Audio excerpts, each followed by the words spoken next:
Oui. Jocelyne, est-ce que tu as pris connaissance du communiqué de presse? Effectivement, je l'ai entre les mains, je l'ai fait imprimer. La petite équipe de l'Opéra-Théâtre de Rimouski s'affaire actuellement à la préparation des événements importants à venir dans le cadre du 15e anniversaire. On regarde tout ça et on se dit, mon Dieu, tout ce qu'on a fait à bout de bras tout le temps, là, c'est ça qui est extraordinaire. On se dit, on a fait des trucs magnifiques.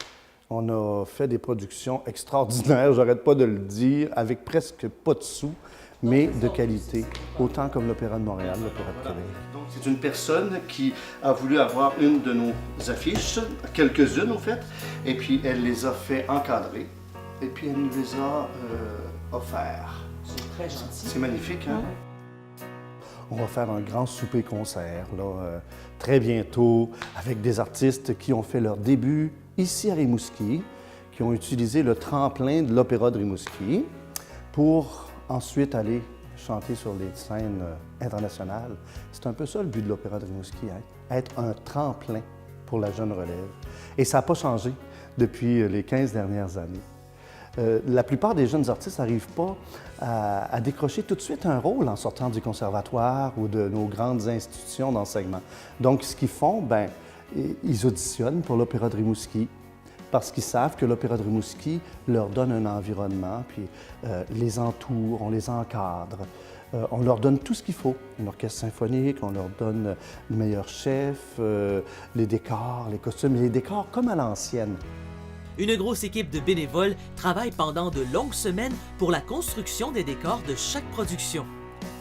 Des décors fabriqués à la main avec beaucoup d'amour et de passion. Ce sont des personnes comme électriciens, soudeurs, ébénistes. Moi, je suis le peintre. C'est à peu près tout ce que je fais là-dedans, là. Alors moi, je peins, je fais la patine des décors. Et lorsque l'on parle de grosses productions, on parle aussi d'anecdotes croustillantes. La première, qui est la plus drôle au fait, ce sont les contes d'Hoffmann que nous avons présentés. Et pendant la production, pendant la représentation, on doit faire apparaître un fantôme sur une chaise. Donc là, il faut user d'astuces un peu et de techniques là, pour arriver à faire ça. Alors, comment on peut faire ça? Eh bien, c'est en se procurant d'abord une poupée gonflable. Alors, il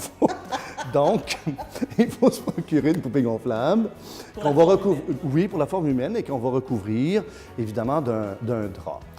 Bien sûr que lorsqu'on écrit sur la feuille de route, il faut trouver une poupée gonflable. C'est pas évident. Alors, à qui on va demander « As-tu une poupée gonflable dans ton placard? » Il faut aller magasiner, là. Et la personne qui m'accompagnait dit au vendeur « Bon, vous avez plusieurs poupées, est-ce qu'on peut les essayer? »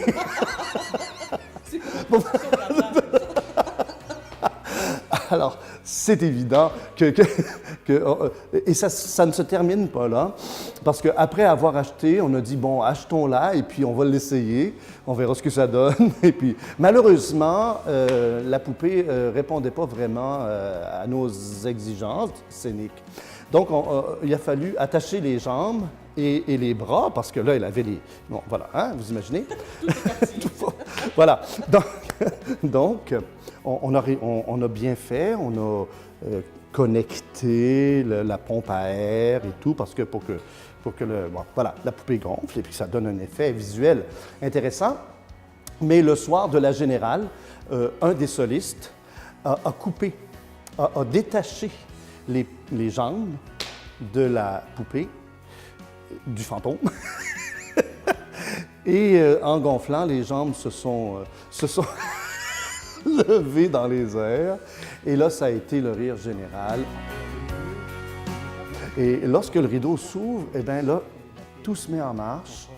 Et là, les gens ne réalisent pas combien d'heures se sont passées juste avant l'ouverture du rideau, là.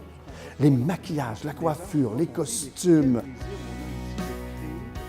On le sait, c'est présenter un opéra pour nous à Rimouski. Là, je parle de nous. C'est toujours un budget là, qui est de l'ordre d'à peu près 150 000 $. Hein? Donc, on est toujours, depuis le mois d'avril dernier, là, on est à la recherche encore de financement auprès de la Ville, auprès du gouvernement, Conseil des arts du Canada, Conseil des arts et des lettres du Québec. Alors, on a beaucoup, beaucoup de travail et ça occupe nos journées, tout ça. Hein. Préparer ces demandes, c'est beaucoup, beaucoup de travail. Il y a beaucoup de travail clérical.